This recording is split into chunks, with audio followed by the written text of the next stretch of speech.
জাতিসংঘের প্রতিনিধি ইউএনের প্রতিনিধিদের সাথে আমরা মত বিনিময় করেছি।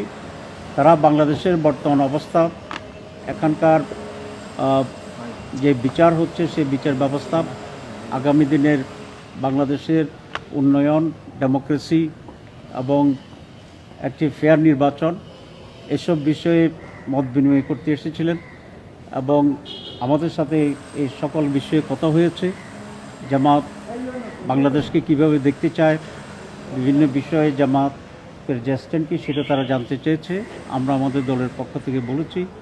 বিচারের ব্যাপারে আমরা বলেছি যে ক্রিমিনালস যারা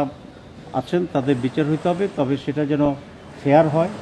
এবং কোনো ধরনের ইনজাস্টিস যাতে না হয়, এবং ট্রাইব্যুনালে যে বিচার হবে সেটা যেন আন্তর্জাতিক মানের সাথে এটাকে যেন কমপ্লাই করে, সেই বিষয়টি আমরা বলেছি। আমরা এটা বলেছি একটা স্থায়ী ডেমোক্রেটিক সিস্টেম তৈরি হওয়ার জন্যে এবং একটি সুষ্ঠু অবাধ নির্বাচন সংস্কার,